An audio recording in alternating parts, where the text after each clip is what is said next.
Live from the mist-enshrouded mountaintop fortress that is X and Y Communications headquarters, you're listening to the world-famous Mountaintop Podcast. And now, here's your host, Scott McKay.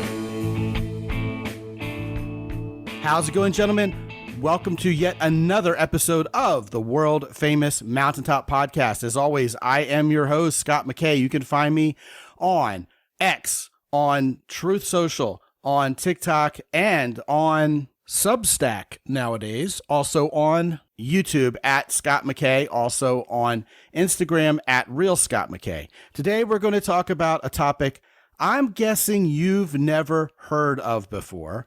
And I have a first-time guest who's really a fascinating guy. You're going to love him.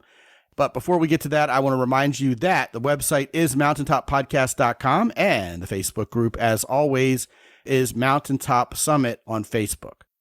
My first-time guest, as advertised, is named BP Graycastle, and he is an author and the originator of something called name colorology. Now, colorology is one of those words like femininity. You know, you usually leave an olo or a few syllables out thinking you spelled it right, but it is indeed colorology. And he is the originator of the specific form of it called name colorology. His book is called Your Name and Colors, Key to Your Beauty, Career, Personality, Romance, and Success. So BP is from the East Bay of the San Francisco Bay Area, and I welcome him to the show. BP, man, glad you're here. I'm glad to be here. Yeah, man. You know, this is one of those rare episodes where I really just don't know anything at all about what we're about to talk about. So I am all ears listening to you talk about not only what name colorology is, but how you devised this system or this modality or whatever you want to call it. So take it away, man. Okay. Well, what name colorology is, it is a theory of mine how the different letters in your name are color-coded. It's a proven fact that all sounds give off a color wavelength vibration. So the different sounding letters in your name give off a different color wavelength vibration. These are all proven facts. How do you measure that? What scope or what instrument would you use to see that? The Scriven actually, he started out by, with his organ, he would play different notes that would light up different colors on his organ. Also, Isaac Newton used the crystals to show how the different sunlight would be refracted into different colors. And he also aligned the diatonic scale to the musical scale of how different notes vibrated at different color frequencies. A person by the name of Roland T. Hunt wrote a book about aligning the colors to the alphabet. Then I took it from there. And the way it basically works is, for people to believe this philosophy, is I first have to explain a couple of other facts. It's a fact that the human body has a lot of water. It's a proven fact that we have crystals in our inner ear. It's a proven fact that we have crystals in our brain. You can Google all of those and you find out they're all proven facts. Well, as soon as you get a case of vertigo that rocks your world for a few days, you have crystals in your inner ear for sure. Yeah, exactly. Well, you ask any ear doctor, they'll tell you you have crystals in your ear. And when you do get vertigo, a lot of times they'll have you lay on one side so the crystals kind of reverse back to where they're naturally at. So when's the only time you see a rainbow? Is when it rains out a little bit and there's the water and the crystals in the air to create a rainbow. Or you can take your garden hose and you can spray it and create a little rainbow. And so it becomes a no-brainer. We have the ability to send and receive color wavelength vibrations. So my theory is every time somebody calls your name, you're receiving subliminal color wavelength vibrations that's going into your inner cochlea gland where those crystals are, and then sent to your thalamus gland in your brain, which I call the grand central station gland of the brain. Let me interrupt you for a second. Are you saying we can actually hear color? Some people can that have the condition called synesthesia. There's people that say they can taste colors, see colors, And when they touch things, they envision colors. But most people know they can't. Whenever you're called your name, most people cannot see those colors coming out of their mouth. But let me say, to make it a little more acceptable. Okay, let's go back to Marconi when he first started the wireless telegraph, where he sent wireless messages across the ocean. Okay, let's talk even more about cell phones. You could right now take a picture with your cell phone. Let's say if you had your dog in the room with you, you would take that picture of that dog, and let's say you wanted to send it to a friend all the way across country to New York, or maybe even England. That photograph that you're selling leaves your phone invisibly. You do not see it. It goes through the walls of your house, whether it's plaster, cement, steel, travels 3,000, 5,000 miles, however long. And then it has to go through somebody else's house or building. It penetrates the walls, and then it comes out perfect color and everything. So that tells you how strong and the abilities of invisible wavelength vibrations are. Okay, well, hold on a second. What's the difference between what you're describing with name colorology and modern wireless technology? Probably not much. There's all kinds of wireless now. See, we become so accustomed to wireless, we don't even think that, wow, that's a form of, like on Star Trek, teletransportation. It's a form of teleporting. Wi-Fi, even my philosophy, name colorology of receiving subliminal teleported messages. So if you have a problem of saying, well, a lot of people don't get the connection between people's names and colors, and that's why I explain how it all occurs with the crystals in your inner ear, the water in our body. We have the abilities to teleport colors because there are certain colors attuned to certain sounds, and the different letters in your name sound differently. Like C or K or R, they sound differently. Speaking of C and K and R, it's a proven fact that regardless of the language, the same sounds, the same hard consonant sounds, are usually the components of that culture or that language's curse words. You ever notice that? Yeah. And in my book, in my philosophy, when I'm analyzing a person's name, for example, the name Carol, a girl's name Carol. Well, if you look in the alphabet in my book, the color alphabet that's in my book, you'll see under the red spectrum, it has a C. But that C phonetically does not sound to C, it sounds to K. And there's different letters like I, there's a high I, a low I. So you have to analyze your name phonetically, what you're actually hearing. So if that kind of goes along with what you just said, I'm not sure. Well, Scott McKay sounds pretty damned profane. Yeah, well, that C, lots of hard consonants. That C sounds to K in your name. Yeah. So we would not, if you were to look on my alphabet color chart, you look under the red spectrum and see a C. But I tell people when you read my book, you don't skip. You start from the beginning.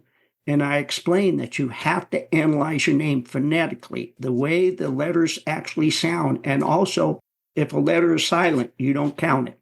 And so the French really get wadded up over this, don't they? Yeah. Okay, yeah. Fair enough. Yeah. All right, so let's go ahead and put this all together. Okay. I'm born with my name. My name is mine unless I go choose to change it legally or something like that. Exactly. Soon as a person is born and they receive a name and their parents start calling them their names, it's laying the foundation and personality, character traits, and talents, both positive and negative, of all your 7 centers. Now, the 7 centers I'm referring to, the Eastern philosophers, the Hindu chakras, they call them the chakra centers. Now, if I have 3 charts in my book, it shows where the 7 chakra centers are, where your 7 major endocrine glands are, and I call them your 7 personality energy centers. I call them spiritual, mental, vocal, physical, control, emotional, and sexual. The Hindus call them crown chakra, broad chakra, throat chakra, heart chakra, solar plexus chakra, and root chakra. Now, the 7 endocrine glands are in those same places. So I believe that the Hindus, they're talking about the 7 chakra centers, are unknowingly talking about your 7 major endocrine glands. If you look at the chart of the endocrine glands, they're in the same place. The endocrine glands are up at the top of your head is your pineal. Then at your brow, in between your eyes, is the pituitary. The base of your throat is your thyroid. In the area of your heart is your thymus, then your adrenals, and then your pancreas down there to your belly button. And then for the men, it's the testes. And for the women, it's the ovaries down at your sexual center. So my theory is every time someone calls you your name, it's going to your inner ear to your grand central station gland of your brain. And then it sends it to the pituitary. And then the pituitary decides what hormones to release to these 7 centers. So where my color comes in is, let's say your mental center is attuned to, with you, it's orange. The second letter in your name is your mental center colors. So if you were to view... First name or your surname? Both your first and last name, second. Well, second that letters. But happens to be the same in my case. Yeah, let me start at the top, though. Okay, the first letters in your first and last name are your spiritual center colors, or your crown chakra, or your pineal endocrine gland. Okay, I call it your center where your genius lies, your imagination, your creativity, or your moral conscience of right and wrong, or if you want to call it your religious center. So you're a yellow spiritual person from your first name, that S. Yellow letters are E, L, S, and Z. So your general spiritual nature or your imagination level it has to do with the character traits of the yellow spectrum. Yellow spiritual people, their general spiritual nature is to be cheerful, friendly, happy, positive, analytical. They do a lot of analyzing. Sometimes they analyze. Okay.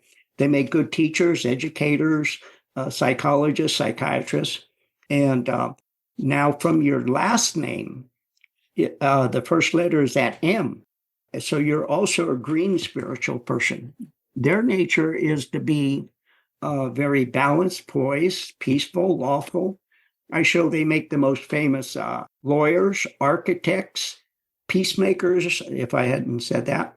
They make the best quarterbacks. I show in my book that probably 100%, if you want to go the top 10 quarterbacks of all time, are green spiritual people whose first or last name start with F, M, or T letters.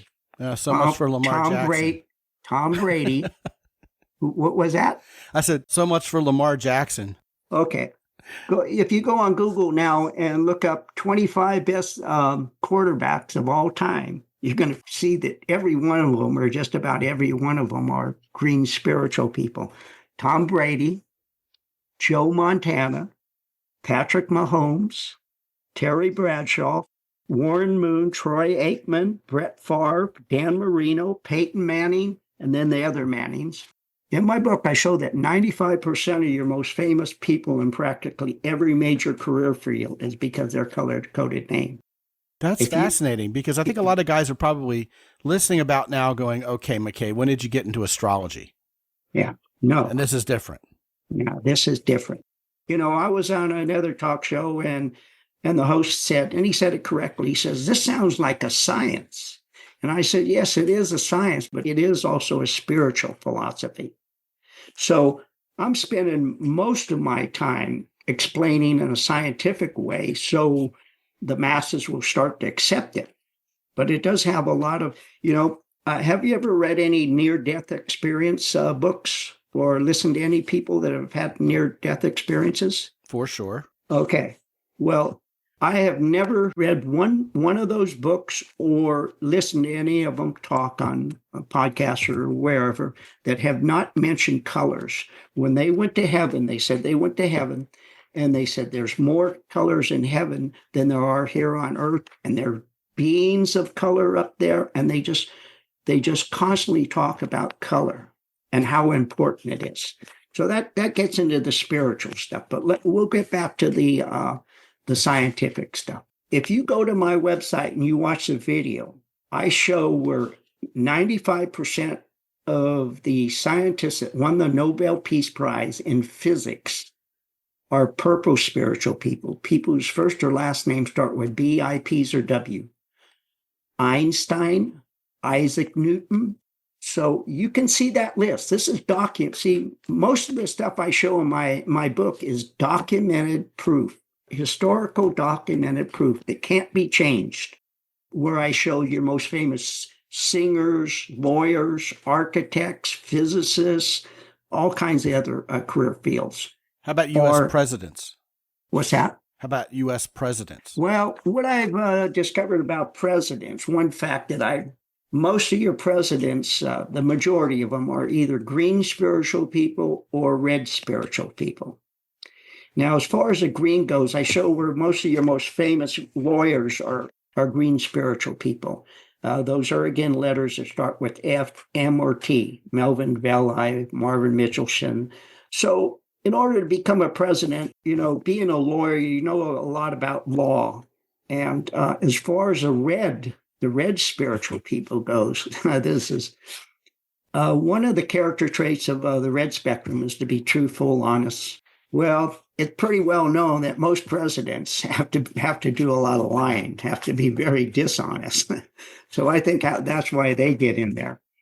But that's just one thing I've noticed. I counted all the presidents and seen what color type they were. And most of them come out as either green spiritual or red spiritual people. You were talking about chakras, and I think a lot of people in our Judeo-Christian Western culture would dismiss chakras because it's something the Hindus do. But, yet we feel things in our heart. We feel horniness in our groin. We kiss our little toddlers to sleep on the forehead every night, and it calms them. Mm-hmm. So we practice in our daily reality a whole lot of different things that point to the evidence of there being this glandular trend, if you would want to call it that, within our bodies, where certain things are felt in certain places. So exactly. It is part of the human experience, whether we want to believe it from a spiritual, that is religious perspective, or just from a physiological perspective. It is what it is, regardless of what your faith is. Yes, exactly. You said it very well. The Hindus, they first start documenting and writing about the chakra centers 1,500 years ago. Yeah. Western medicine just started to discover the endocrine glands, which I say that I think the Hindus are unknowingly actually referring to, in 1841. How about that? So it's amazing that these Hindu philosophers even knew that these 7 centers existed. They didn't have the machines or the microscopes or the ability to dissect humans and discover these endocrine glands or these chakra centers back then. So it's amazing that they even knew that they existed. So to make religious people of Western culture to reject, not to reject what I'm saying that actually we're talking about endocrine glands and not necessarily chakra centers. Okay, so very well. Yeah. A lot of these guys are listening to this thinking to themselves, well, I can't help my name. So am I doomed with women, or am I underachieving with women? And it's kind of like a predestination gig, or can I do something about all this? Now, in my book, I show that your name determines who your romantic soulmate should be. Okay, so give us an example. Okay. Before a syllable break in your name, whatever letter it hangs on, like Donald, it hangs on the end. And then it breaks on the old. Okay. Where it hangs on a syllable break is your power color. So would I be a T or an M in that context? Your power color from your first name hangs on the O, Scott. And then it breaks real quick on the T, Scott. Okay. And again, McKay, again, it hangs on what I call a flesh letter. See that soft A or a soft O sound? It's either one. See, flesh letters are A, H, O, and V. Okay. So before the syllable break of your name, it hangs on a flesh letter from your first name and also your second name. So you're a double flesh power person. So you could have a very romantic, powerful, controlling effect on a woman that does not have any flesh letters in their first or last name, which are the A, H, O, and V. Let me trying to give you an example. Kelly, Emily. yeah, Yeah. yeah. That's my You would wife's have name. a very powerful effect on her emotionally. Now, here's the way it works. Okay. And you had no way of knowing this. You didn't know my wife's name was Emily. No, I didn't. Actually, come to think of it, I didn't do that badly with Kelly back in the day either. But go ahead. Oh, I can give you all kinds. In my book, I show about 20 celebrities that have real long-lasting romantic relationships because Now, of that. hold on a second, though. Fair enough, but when a woman gets married, she changes her surname to mine. Yes, I answered that in my book. They will start to acquire new character traits to those different hormonal centers. More like the husband. Yeah, from the last name. How about that? Yeah. Okay, now you got my attention, Mr. BP Graycastle. Okay. Name colorology. The names and the colors work together. You're talking about green people and red people, and our heads are spinning. Give us rapid fire, some practical ways we can take our names. Now, I don't know if you're including our first name, middle name, and last name, or just the name we go by. Maybe you can explain that. But I think these guys are just champing at the bit to figure out what they can do with their name. And here's another little twist. Hopefully I'm not packing too much into one question, but it's really related. What if I decided to go by my first name, John, instead of Scott? Could I change my life for the better or worse? And I'm reminded a little bit about how, like, Bart Baggett talks about how if you change your handwriting, you'll change your personality because, you know, he's a handwriting analyst guy. And that seems like a cart before the horse, much like, you know, at prima facie, what you're talking about sounds like as well. But I indeed want to give you a shot to explain it because so far it's made sense, weirdly enough. You know, and I came with an open mind like I do in any podcast like this. Okay. But I would love to hear your explanation of how we, first of all, can indeed arrive at what our name says about us and who we are, and then how we could control that if it's, you know, somewhat hopeless or kind of a negative thing when it comes to attracting and keeping a woman in our life. You can control it any way you want. What your career should be, who your romantic soulmate should be, all your personality and character traits and talents, both positive and negative, of all those 7 centers we talked about. If you go for a job interview and you know the person's name that's going to be interviewing you for that job, you can kind of pre-read their mind and impress them that will help you get the job. If you want to stimulate your wife romantically or sexually, I'll tell you what colors to wear that will do that. You can use it in so many ways. It's unbelievable.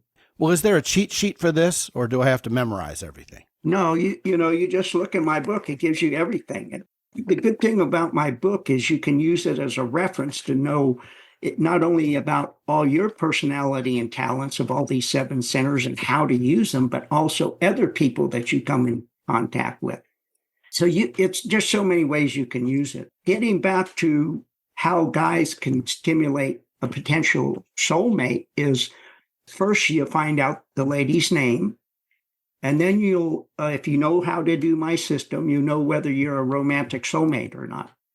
And if you're not, the first thing I advise guys, if they still are interested in this person, what colors to wear to stimulate that woman romantically, emotionally. And when they wear that color, that woman is going to see that color and it's going to go into her eyes to remember that thalamus gland in your brain, the grand central station gland of your brain. It's going to do a computer checking, say, it's going to say, that's my emotional center. That stimulates me emotionally. And women are very emotional creatures. Then I believe, my theory is she's going to release hormones from their pancreas and stimulate her emotionally, romantically. But to become a permanent romantic combination between the two of you, All the man would have to do, or the woman, is to come up with a nickname and start calling each other that new name to create that real strong emotional bond. Do And we it have a works. primal archetypal recognition of this, whether we realize it or not? Well, can you kind of rephrase that? For example, if I meet this cute little blonde girl and I just start calling her Trouble as a nickname, is there something deep within me that recognizes that her name really should be Trouble? Because she's just a trouble. Well, And based on the sound of the word and the colors that are associated with it. yeah. Well, actually, Can I unconsciously process this? You would be basically calling her a green spiritual person, an orange mental center person, a flesh harmony, and a purple sexual. That's what it's telling me. Yeah, but all that's long for trouble indeed.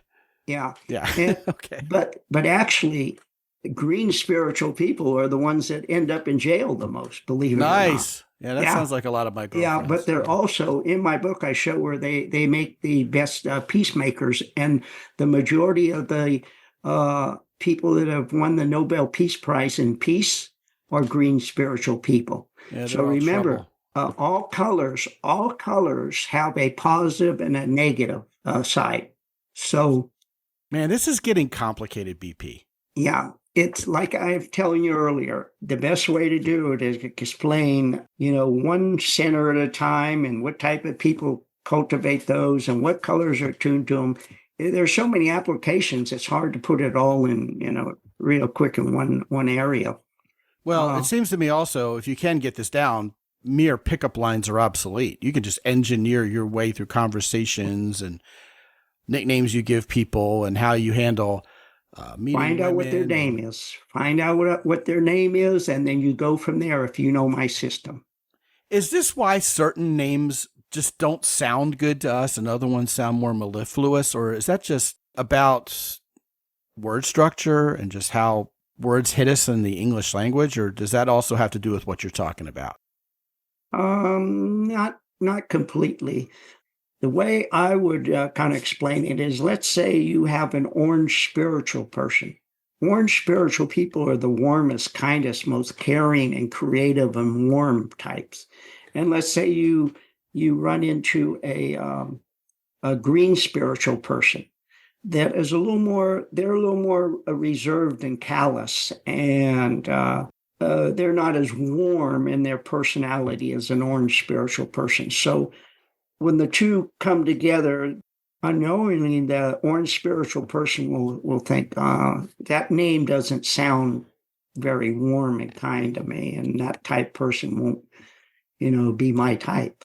Well, that sort of thing in general exists in our biology. Mm-hmm. And it's based on pheromones and things that we may not even be conscious of. So that might be another one of those phenomena that you could add to that pile. Like, for example, if you, not to be crass, but if you get naked with a chick and you just don't like how she smells naked, that could be a biological signal to you that the two of you shouldn't procreate. Yeah. Whereas if she hasn't taken a shower for a couple of days and you love it and you could just bury your face in it, well, then she's probably your baby mama. Yeah. Well, that's factual. Yeah, that's a good point. What I say is we're hormonal creatures. If you were to explain what a human being is, you'd say they're hormonal creatures that, get turned on sexually or emotionally, romantically, or they have creative ideas.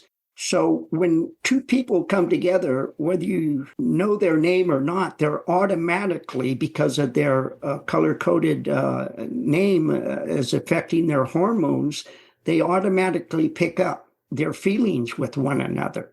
They don't know what's going on because they don't know my system. They've never heard of it. Insofar as it's hormonal or metaphysical or based on your chakras, endocrine influence, that sort of thing, insofar it pertains to that, right? I mean, if she's still a raging alcoholic and a narcissist, that's going to ruin the relationship regardless. Yeah, that's is fine. That's an environmental effect. I talk a lot about environmental effects in my book. So here's the question that's burning a hole in my life. All right. I am obviously Scottish. As a matter of fact, I went out on a date with a woman one time. Well, a girl. It was college. Let's call her a girl, right? And she goes, "Are you a nice Jewish boy? Because my mom's going to want to know if you're a nice Jewish boy." I said, "Say my name slowly to yourself." And she kind of looks up like to the right and then looks back at me, wrinkles her nose and says, "I guess not, huh?" Right? Yeah. So a shocking number of people of Scottish descent actually have Mac as the beginning of their surname. Actually, technically, mine is supposed to be Mackay. It got shortened in Ellis Island or something to Mick, Yeah. But when everybody has a similar surname, does that mean everybody's the same in that whole country? Is there some kind of thread throughout their cultural DNA that makes them similar? No? Because, in Iceland, everybody has a patronymic last name. Yeah. And so everybody is Erickson or Eric's daughter if they're a boy or a girl. I'm asked that question or similar to that question a lot. People say, well, what if you got two people that are named Carol Smith? Are both those Carol Smith going to be exactly the same? And I tell them, no. They'll have a lot of the same character traits and talents and of all those seven centers, but because of environmental influences, who their parents were, where they were born, were their parents rich or poor. You might have one Carol Smith that, because of her genes from their parents, is very attractive and beautiful. And you may have the other Carol Smith where she's unattractive and not as beautiful as the other one. Kind of like you can separate identical twins at birth and they'll end up a little different. Yeah. And then also what books one person is read, what people they've come in contact with that influence them. If one person is born in America in a rich family or their parents are teachers and educators, whereas another person with the same name is born in Africa or some state or town where their parents were very poor and unhealthy. There's all kinds of environmental influences that affect us. So two people with the same name, or these different people in Scotland or these other countries that have all the same sort of names, no, there's going to be all kinds of environmental influences that are going to affect them to be different. So like people in the Republic of Georgia, a lot of them have surnames that end either in Adza or in Ishvili. Does that mean there's just going to be a little bit of Georgianness about those folks regardless? Well, it tells me, depending on the letters and the colors, and when I analyze the whole name, that whether they're going to be different or the same in different ways. Okay, now let's say you come from a different culture and your name is spelled differently than someone in another culture, but it sounds phonetically similarly. I'm humorously thinking of the movie Shanghai Noon with Jackie Chan and Owen Wilson in it. And the lead character's name is Chong Wang, which sounds like John Wayne on purpose, right? Is that going to yield a similarity because of the phonetic sounds? And the phonetics is what counts. Okay, I'll stick to that. If you look at the alphabet color chart in my book, it's also in my video on my website. I can analyze any name from any country, but I don't care about the spelling so much. I always tell them, tell me the way your name sounds phonetically. I have to ask this question. That's what counts. The great leader family, right? The lineage in North Korea are Kim. What is a Kim? Okay. Kim is the first letter is an orange letter. The second letter is a purple letter, the I, and the third letter is M. Now, that name could actually be very dangerous or it could be a very good peacemaker. Wow. Because they are both, depending on who you talk to. Yeah.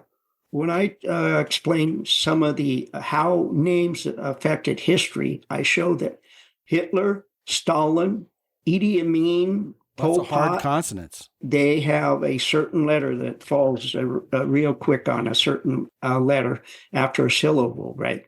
The reason why General George Custer got wiped out at Little Bighorn was because of his name.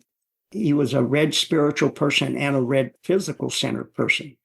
The negative traits of the red spectrum is to be compulsive. red spiritual people and red physical center people can be very impulsive.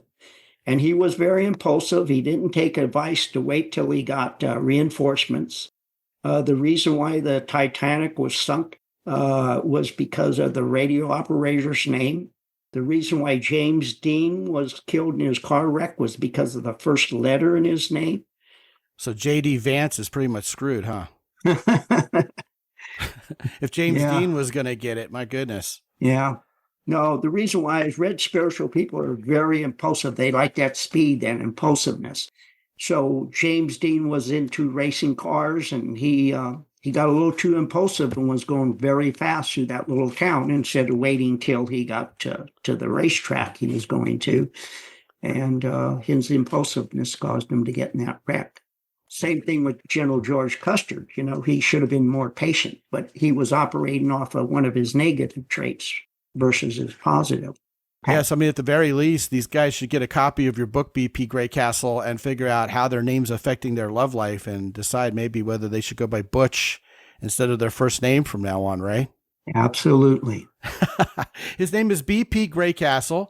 He is from the San Francisco Bay Area, and he is the originator of name colorology and the author of Your Name and Colors, Key to Your Beauty, Career, Personality, Romance, and Success. And when you go to mountaintoppodcast.com/Graycastle, you will be teleported to namecolorology.com. What will they find when they get there, BP? They'll find a video there explaining how everything works. They'll find all kinds of examples for career, what colors to decorate their home, who their romantic soulmate should be, and also what their children's careers can be. Wow, so they can replace feng shui with this. Yeah. Wow, amazing stuff. Yeah. Well, thank you. This has been a wonderfully unique episode and very entertaining and informational. And we really appreciate your time and your work. And thank you so much for joining us, BP.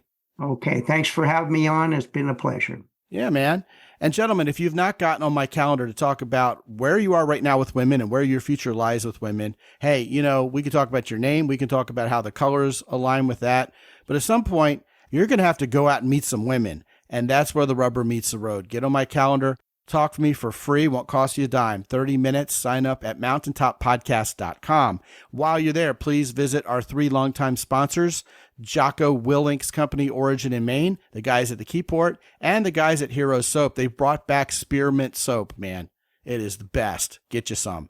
And please use the coupon code MOUNTAIN10 to get 10% off when you get anything from our 3 longtime sponsors.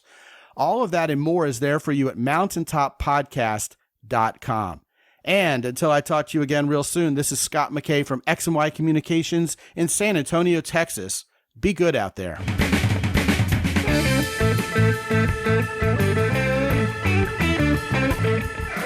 The Mountaintop Podcast is produced by X&Y Communications. All rights reserved worldwide. Be sure to visit www.mountaintoppodcast.com for show notes.